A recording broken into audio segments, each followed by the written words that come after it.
Item ಯಾವುದೇ ಇರಲಿ try ಮಾಡಿ ಆಚಿ ಚಿಕನ್ ಮಸಾಲಾ. ಆಚಿ ಚಿಕನ್ ಮಸಾಲಾ.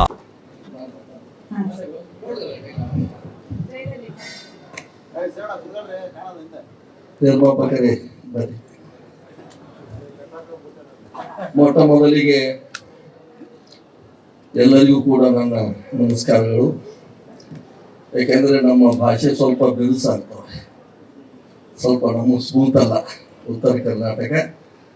ಆದರೂ ಕೂಡ ತಮ್ಮಲ್ಲಿ ವಿನಂತಿ ಮಾಡಿಕೊಂಡು ಒಂದೆರಡು ಮಾತುಗಳನ್ನು ಹೇಳಬಯಸ್ತೀನಿ.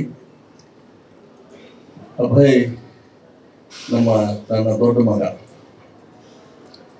ನಮ್ಮದು ಬಾಗಲಕೋಟೆ ಜಿಲ್ಲೆ ಲೋಕಾಪುರ. ನಮ್ಮದು ಮೈನಿಂಗ್ ಬಿಸ್ನೆಸ್ ನಮ್ಮ ತಂದೆಯವರಿಂದ ಬಂದದ್ದು. ನಾವು ಆ ಬಿಸ್ನೆಸ್ಸೇ ಅವನಿಗೆ ವಹಿಸಿದ್ವಿ. ಆದರೆ ಅವನ ಮೈಂಡಲ್ಲಿ ಇರೋದು ಈ ಪಿಕ್ಚರ್. ಹೀಗಾಗಿ ನಾವು ಅವನಿಗೆ ಸಪೋರ್ಟ್ ಮಾಡ್ತಾ ಬಂದಿದ್ದೀವಿ ಸುಮಾರು 15 ವರ್ಷದಿಂದ. ಆಯ್ತು, ನಮ್ದು ಹೇಗೋ ಬಿಸ್ನೆಸ್ ನಾವು ಮಾಡ್ತೀವಿ, ಯಾಕೆ ಅವನ ಹಾಬಿನೇ ಆ ಥರ ಇದೆ. ಯಾವ ಕ್ಷೇತ್ರದಲ್ಲೂ ಕೂಡ ಅಷ್ಟೊಂದು ಅವನಿಗೆ ಆಸಕ್ತಿ ಇಲ್ಲ. ಆದರೆ ಈ ಫಿಲಮ್ ಲ್ಯಾಂಡ್ದಲ್ಲಿ 24 ತಾಸು ಕೂಡ ಕೆಲಸ ಮಾಡಲಿಕ್ಕೆ ರೆಡಿ ಆಗಿದ್ದಾರೆ. ಆಮೇಲೆ ಮುಖ್ಯವಾಗಿ ನಮ್ಮ ಸನ್ಮಾನ್ಯ ಥ್ರಿಲ್ಲರ್ ಮಂಜು ಸರ್ ಸಲುವಾಗಿ ಹೇಳಬೇಕು. ಯಾಕಂದ್ರೆ ನಾನು ಈಗ 2-3 ಸಲ ನಾನು ಬೇರೆ ಪಿಕ್ಚರ್ದಲ್ಲಿ ಶೂಟಿಂಗ್ನಲ್ಲಿ ಭೇಟಿಯಾಗಿದ್ದೆ ಅವರಿಗೆ.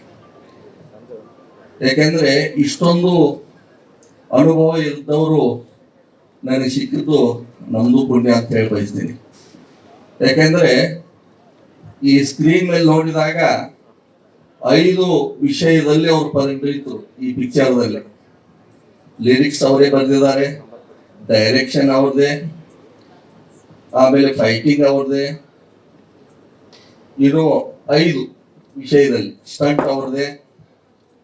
ಯಾಕೆಂದ್ರೆ ಅವಾಗ ನಮ್ದು ಯಾವುದೋ ಒಂದು ಪಿಕ್ಚರ್ದಲ್ಲಿ ಶೂಟಿಂಗ್ ಟೈಮ್ನಲ್ಲಿ ಹೋಗಿದ್ದೀವಿ ನಾವು. ಸುಮಾರು 8 ಜನ ಕರ್ಕೊಂಡು ಹೋಗಿದ್ದೆ ನಮ್ಮ ಊರವ್ರನ್ನ.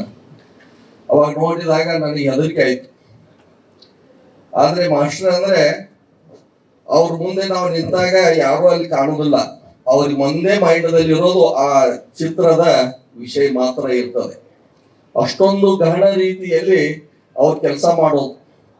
ಅದಕ್ಕಾಗಿ ಅವ್ರಿಗೆ ಡಾಕ್ಟರೇಟ್ ಸಿಕ್ಕದಂತೇಳಿ ನನಗೆ ಅನಿಸ್ತದೆ. ಆಮೇಲೆ ಅವರ ಆರೋಗ್ಯ ಕೂಡ ನಾನು ಆವಾಗ ನೋಡಿದ್ದೆ 10-15 ವರ್ಷದಿಂದ ಇವಾಗ ಕೂಡ ಹಂಗೆ ಇದ್ದಾರೆ ಅವ್ರು. ಅವ್ರಿಗೆ ನನಗನ್ನಿಸ್ಬಿಟ್ಟಿಗೆ ಅವ್ರಿಗೆ ಮುದುಕರಂತೀವಿ ನಾವೆಲ್ಲ, ಮುದುಕರಾಗೋದೇ ಇಲ್ಲ ಅವ್ರು. ಅದಕ್ಕಾಗಿ ಆ ಪರಮಾತ್ಮ ಅವರಿಗೂ ಕೂಡ ಆಯುರಾರೋಗ್ಯ ಭಾಗ್ಯ ಐಶ್ವರ್ಯವನ್ನ ಕೊಟ್ಟು ಕಾಪಾಡಿ. ಇವತ್ತು ಈ ಟ್ರೇಲರ್ ನೋಡಿದಾಗ ನನಗೂ ಬಹಳ ಖುಷಿ ಅನಿಸ್ತು. ಯಾಕಂದ್ರೆ ನಾವು ಮೊದಲಿಗೆ ಫಸ್ಟ್ ಸನಿಹ ಅಂತಕ್ಕಂಥ ಚಲನಚಿತ್ರವನ್ನ ನಾವೇ ಪ್ರೊಡ್ಯೂಸ್ ಮಾಡಿದ್ದೀವಿ. ಅವಾಗೂ ಕೂಡ ರೇಣುಕಾಂಬ ಸ್ಟುಡಿಯೋದಲ್ಲೇನೆ ಇದೇ ಕಾರ್ಯಕ್ರಮವನ್ನು ಅಲ್ಲಿ ಇಟ್ಕೊಂಡಾಗ ಜಯಮಾಲಾ ಮೇಡಮ್ ಬಂದಿದ್ರು, ಆಮೇಲೆ ಉಮಾಶ್ರೀ ಮೇಡಮ್ ಅವರು, ಅನೇಕ ಮಂತ್ರಿ ಮಹೋದಯರು ಆಗಮಿಸಿ ಅದಕ್ಕೂ ಕೂಡ ಬಹಳ ಸಪೋರ್ಟ್ ಮಾಡಿದರು. ಅದಕ್ಕೆ ಇವತ್ತು ತಮ್ಮೆಲ್ಲರಲ್ಲಿ ವಿಶೇಷವಾಗಿ ನಮ್ಮ ಮಾಧ್ಯಮ ಮಿತ್ರರವರಿಗೆ, ಯಾಕೆ ಅವ್ರದೇ ಯಾವುದೇ ಒಂದು ಚಲನಚಿತ್ರ ಯಶಸ್ವಿ ಆಗ್ಬೇಕಾಯ್ತಂದ್ರೆ ಅಥವಾ ಆ ಚಲನಚಿತ್ರದಲ್ಲಿ ಏನಾದರೂ ಸಣ್ಣ ಪುಟ್ಟ ದೋಷಗಳನ್ನ ಸರಿಪಡಿಸ್ಬೇಕಾತಂದ್ರೆ ಅವರ ಇದು ಅವಶ್ಯಕತೆ ಬಹಳ ಇದೆ. ಅವರು ಕೂಡ ಬಹಳ ಉತ್ಸುಕರಾಗಿ ಇವತ್ತು ಬಂದಿದ್ದಾರೆ. ಅವ್ರಿಗೂ ಕೂಡ ಧನ್ಯವಾದಗಳು. ಮತ್ತೊಮ್ಮೆ ತಮ್ಮೆಲ್ಲರಿಗೂ ಕೂಡ ನಮ್ಮ ಉತ್ತರ ಕರ್ನಾಟಕ ವತಿಯಿಂದ ಧನ್ಯವಾದನ ಅರ್ಪಿಸಿ ನನ್ನ 2 ಮಾತುಗಳನ್ನು ಮುಗಿಸ್ತೇನೆ.